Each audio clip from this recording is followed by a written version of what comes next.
ዳዊት ክዝምር ንጎይታ በገና መሰንቆ ምስናይ እልልታ ብምሉ ልበይውን ከቕርብ ምስጋና ብምሉ ልበይውን ከቕርብ ምስጋና ኃይሊ ሂቡኒ ኢየሱስ ኃይሊ ሂቡኒ ጎይታ ኃይሊ ሂቡኒ ኢየሱስ ኃይሊ ሂቡኒ ጎይታ ክዘምረሉ ብደስታ ክዘምረሉ ብደስታ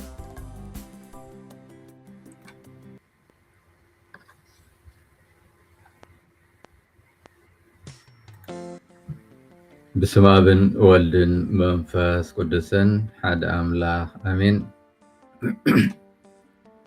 وእግዚአብሔር አምላኽና ስለዝፈጠርካና ናብ ክርስትና ስለዝፀዋዕኻና በብዓይነቱ ጉህዱን ሰወርየን ረድኤ ስለዝሃብካና በዛ ለይቲ እዚኣ ሓሊኻ ክሳብ እዋን እዚኣ ስለዘብፃሕኻና ነመስግነካ ኣለና ወጎይታ በዛ መዓልቲ እዚኣ ካዝነካ ካብ ዝኽእል ኩሉ ሓሊኻ በቲ ዓብዪ ሕያውነትካን ምሕረትካን ንዓኻ ብዝሕጉዝ ፅቡቕ ግብሪ ጥራይ ከም ንርከብ ትገብረና ምእንቲ ናይ ፍቕሪ ወድኻ መድሓኒና ኢየሱስ ክርስቶስ ሩፋት ናይታ ኣደ ወድኻ ድንግል ማርያም ጸሎትን ናይ ሓለውትና ኩሎም መላእኽቲ ኣማልድነትን ስጋ ዝለበሰ ዘለኣለማዊ ቃልካ ዝመሃረና ጸሎት እናደገምና ናባኻ ንቐርብ ኣለና ኣቦና ኣብ ሰማይ ትነብር ስምካ ይመስገን መንግስትኻ ትምጻእ ፈቃድካ ኣብ ሰማይ ከም ዝኾነ ከምኡውን ኣብ ምድሪ ይኹን ምግቢ ዕለትና ሎሚ ሃበና ዝበደልናካ ቅረበለልና ንሕና እውን ንዝበደሉና ይቕረ ከም እንብል ኣብ ፈተና ይተእትወና ካብ ክፉእ ኣድሕነና ከመይ መንግስትን ሓይልን ክብርን ንዘለኣለም ናትካ እዩ ኣሜን ሰላም ንዓኺ ኦ ማርያም ጸጋ ዝመልአኪ እግዚኣብሔር ምሳኺ እዩ እንካብ ኣንስቲ ዝተባረክኺ ናይ ከርሲ ፍረ ኢየሱስ ከዓ ዝተባረኸ እዩ ቅድስቲ ማርያም ኣደ ኣምላኽ ለምንልና ንዓናን ንሃጣን ንሕጂን ብግዜ ሞትናን ኣሜን ስብሐት ንኣብን ንወልድን ንመንፈስ ቅዱስን ይኹን ጥንቲ ከም ዝነበረ ሕጂ ከዓ ንወትሩ ንዘለኣለም ዓለም ኣሜን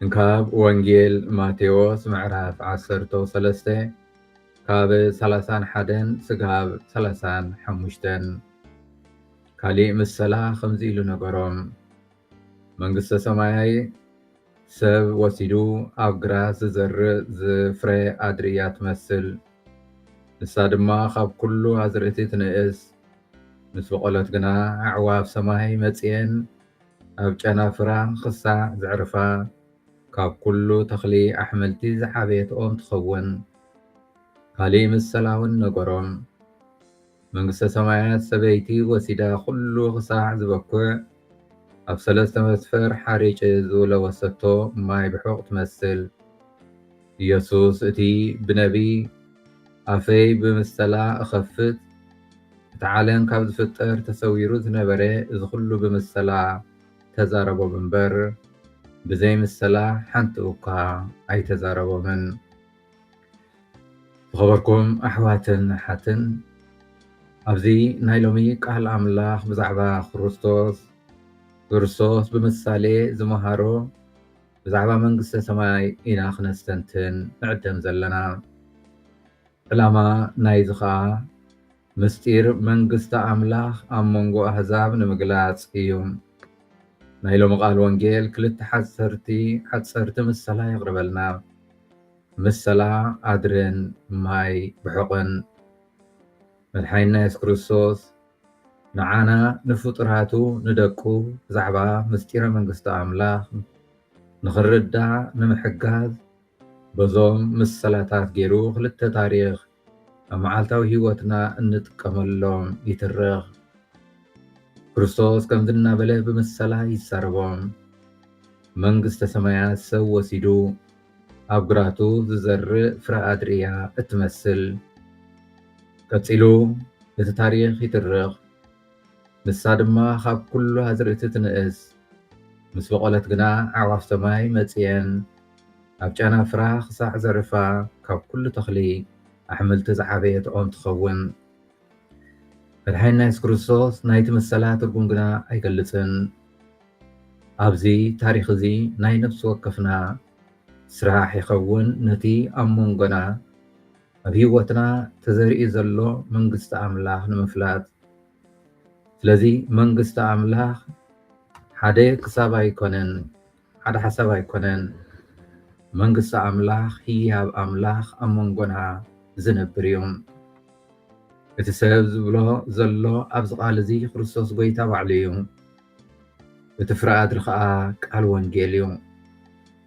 እቲ ወዲ ኣምላኽ ዝኾነ ክርስቶስ ጎይታ ካብ ሰማያት ሰማይ ወሪዱ ኣብዚ ዓለም እዚ ቃል ሂወት ዘርእዩ።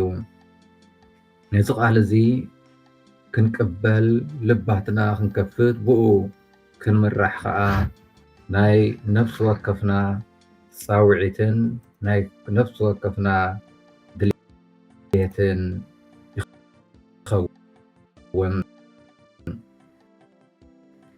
ስለዚ እዚ ቃል እዚ እምበኣር ኣብ 17:21 ፈሪሳውያን መንግስቲ ኣምላኽ መዓስ እያ ትመፅእ ኢሎም ምስ ሓተትዎ ኣይትመፅን እያ መንግስቲ ኣምላኽ እናሃ ውሽጥኹም እያ ዘላ እናበለ ይምልሰሎም።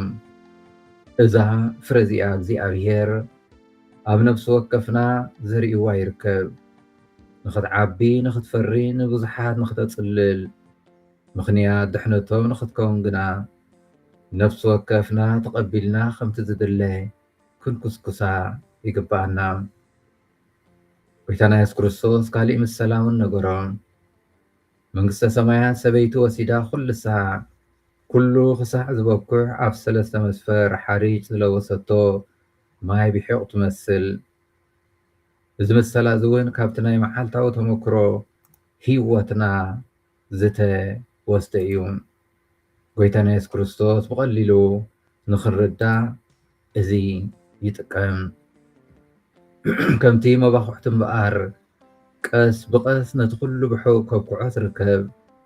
ከምኡውን ቤተክርስትያን ቀስ ብቐስ ኣብዛ ዓለም እዚ መባኽዕቲ ኮይና ነቲ እምበኣር ኪዱ እሞ ንኩሎም ኣሕዛብ ብስም ኣብን ወልድን መንፈስ ቅዱስን እናጠመቁም ደቂ መዛሙርተይ ግበርዎም ዝብል ቃል ኣምላኽ ተቐቢላ ንህዛብ መባኽዕቲ ኮይና ትርከብ።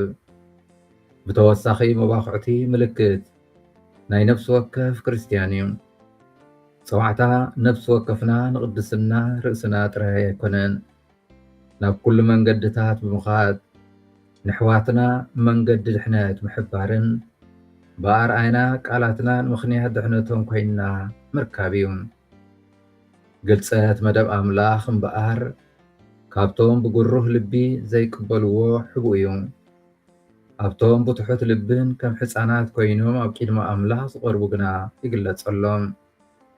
ስለዚ ንቃል ወንጌል ንምቕባል ትሑታትን ክፉታትን ክንከውን ይግባአና። ማርያም ጓል ቅድስቲ ሃና ኩልንትናኣ ንኣምላኽ ብምሃብ ምእንቲ ርእሳ ዘይኮነትስ ምእንቲ ድሕነት ደቂ ሰብ ዝሰርሐትን ዝተዓወተትን እያ።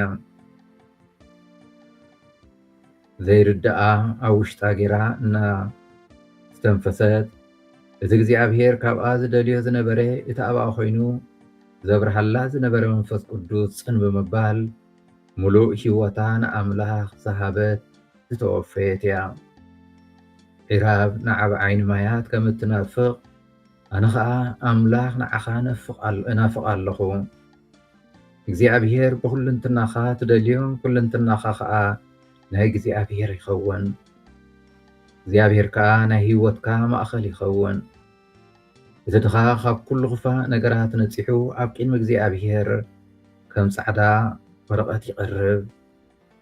ኣብ ቅድሚ እግዚኣብሄር ዝሓብኦ ነገር የለን። ኦ እግዚኣብሄር ንስኻ መርመርካኒ ፈለጥካኒ እውን ሓሳባተይ ካብ ርሑቕ ተስተውዕለሉ ቅድሚ ምዝራበይ ነቲ ክብሎ ዝደለኽዎ ቀዲምካ ትፈልጦ ኢኻ እናበለ ዳዊት ኣብ መዝሙር 139 ይዝምር። ኣብ ሓድሽ ኪዳን ምልስ እንተበልና ማርያም ምድሪ ብንግህኡ ተንሲኣ ንመቃብር ከደት። ማርያም መን ደሊኺ እቲ ንሕና እንደልዮ እምበኣር ክንስዕበካ እንብሎ ዘለና ኣምላኽ ኩሉቲ ንሕና እንብህጎ ክኸውን ኣለዎ። ብዘይከኡ ካሊእ ዝድለ ክህልወና የብሉን። እቲ እንደልዮ ዘለና ክርስቶስ እምበኣር ብሓቂ ዶ ንፈልጦ ኢና። እታ ኣብ ውሽጥና ዘርእይዋ ዘሎ እምነት እምበኣር ብሓቂ ዶ ንፈልጣ ኢና። ስለዚ ንክርስቶስ ኣምላኽና እቲ ብመንፈስ ቅዱሱ ኣብ ውሽጥና ሓዲሩ ዘሎ ክርስቶስ ኣምላኽ ክንፈልጦ የድሊ። ቅዱስ ኣጎስጢኖስ መን ኢኻ ንዓይ ንስኻ መን ኢኻ ንስኻ ንዓይ መን ኢኸ ኣነ ንዓኻ እግዚኣብሔር ኣምላኸይ ምእንቲ ምሕረትካ ንገረኒ በጃኻ እንታይ ኢኻ ንዓይ ንነፍሰይ ድሕነት ክእየበላ እነሆ ኣዒንቲ ልበይ ኣብ ጥቓ ኣፍካ ኣለዋ ንስኻ ክፈተን ንነፍሰይ ከዓ ድሕነትኪ ኣነ እየበላ ነዘን ቃላትካ ሰሚዐ ክስዕበካ እየ ገጽካ ኣይትሕብኣለይ። ቅዱስ ኣጎስጢኖስ እግዚኣብሔር ነቶም ዘይፍትንዎ ክረኽበሎም ነቶም ዝኣመንዎ ከዓ ክገለጸሎም እዩ እሞ ብቐንዕና ንእግዚኣብሔር ድለይዎ ዝበለ ጥበብ ሰሎሞን ነዚ ጸሎት እዚ ክንደግም ንነፍሲ ወከፍና እግዚኣብሔር ይሓተና ኣሎ። ስለዚ መንግስተ ሰማይ እምበኣር ኣብ ወሲዱ ሰብ ወሲዱ ኣብ ግራቱ ዝዘርአ ፍጥረ ምድሪ እያ እትመስል ይብለና ጎይታና ኢየሱስ ክርስቶስ። እታ ፍረቲኣ ኣብ ሂወት ኣብ ልቢ ነፍሲ ወከፍና ተዘሪኣ ትርከብ። ንኩሉ ንክተጽልል ንኩሉ ምኽንያት ድሕነት ንክትከውን ግን መዓልታዊ ንሕና ብጸሎት ብጾም ብቓል ኣምላኽ ክንምግባ ክትዓቢ ክንገብራ እግዚኣብሔር ኣምላኽና ንነፍሲ ወከፍና ይሓተና ኣሎሞ ዝፅዋዓና ኣሎሞ ነዚ ፀዋዕታ እዚ ተቐቢልና ናብ እግዚኣብሔር ኣምላኽና ክንቀርብ ሓይሉን ፀጉኦን ይሃበና። ስብሃት ንኣብን ንወልድን ንመንፈስ ቅዱስን ይኹን ጥንቲ ከም ዝነበረ ሕጂ ከዓ ንወትሩ ንዘለዓለም ዓለም ኣሜን።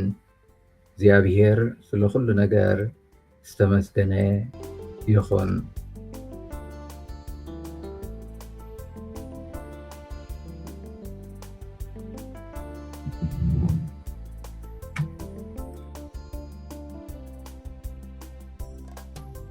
ከም ቅዱስ ዳዊት ክዝምር ንጎይታ በገና መሰንቆ ምስናይ እልልታ ብምሉእ ልበይ እውን ከቕርብ ምስጋና ብምሉእ ልበይ እውን ከቕርብ ምስጋና ሓይሊ ሂቡኒ ኢየሱስ ሓይሊ ሂቡኒ ጎይታ ሓይሊ ሂቡኒ ኢየሱስ ሓይሊ ሂቡኒ ጎይታ ክዝምረሉ ብደስታ ክዝምረሉ ብደስታ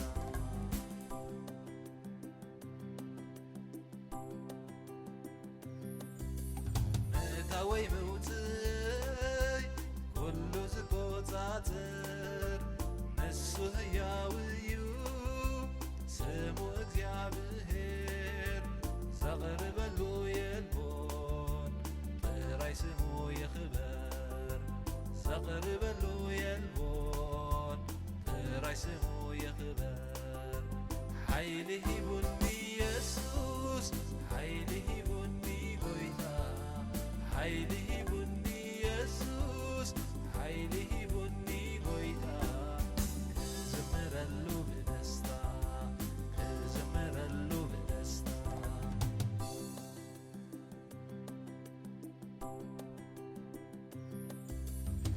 ነጋደይ ካብ ምውዳቕ ንዒንተይ ካብ ምብዓት ጐይታና ጊፉኒ ሂቡኒ እውን ትብዓት ኩሉ ተገፊፉ ዝነበረ ጸልማት ኩሉ ተገፊፉ ዝነበረ ጸልማት ሓይሊ ሂቡኒ ኢየሱስ ሓይሊ ሂቡኒ ጐይታ ሓይሊ ሂቡኒ ኢየሱስ ሓይሊ ሂቡኒ ጐይታ ክዝምረሉ ብደስታ ክዝምረሉ ብደስታ